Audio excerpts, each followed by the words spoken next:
Before we can even talk about fifth dimension, we have to understand what that is. Just from a mathematics perspective, when we look at zero dimension, that's a point.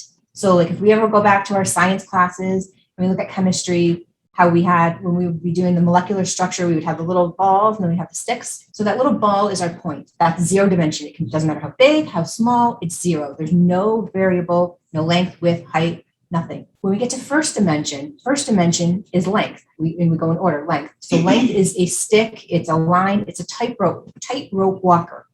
So a tightrope walker can go forward, backward, but there are no perpendicular angles to their movement, forward or backward. When we get to second dimension, that's a square. That's what we would see in shapes that we would draw on a piece of paper as kids. Zero has 1 point, no lines. First dimension has 2 points, like bookends, and 1 line. When we get to second dimension, we have 4 points, 4 lines. When we get to third dimension, right, we have 8 points. So when we take that cube in 3 dimensions, that's the world we live in. That is the world we understand, what our optical eyes are designed to understand. But we don't have optical eyes that can help us understand multidimensional world. We have to switch tools. Like you don't build a house with a manual hammer. You can, but a pneumatic tool would be way more effective. So we switch off the optical eyes, and that's what we're going to be doing today, switching off the optical eyes and turning on the internal eye, what we call the third eye, vision tool that we have.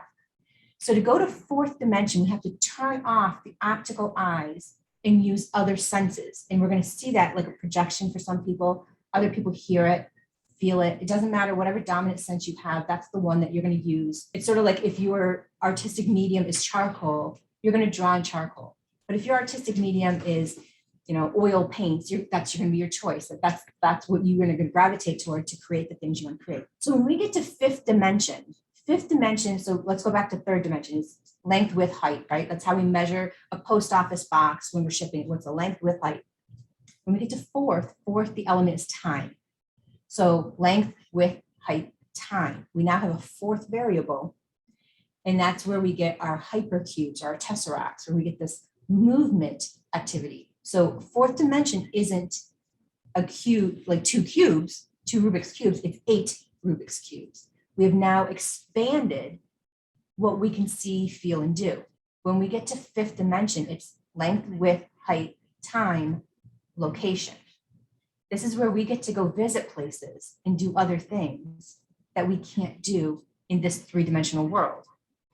And we can say, okay, well, look around, like the Earth is 3 dimension.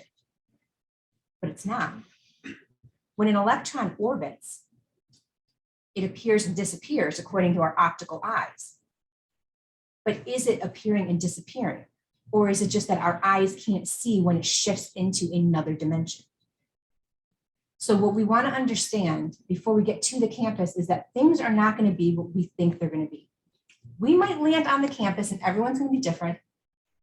You might see aliens. You might see humans of different heights, shapes, colors that are not familiar to us here on Earth. You might just see colors of energy. It depends on what your mind is comfortable with, and the imagery will adapt to where your comfort zone is. That doesn't mean that those things don't exist. That just means that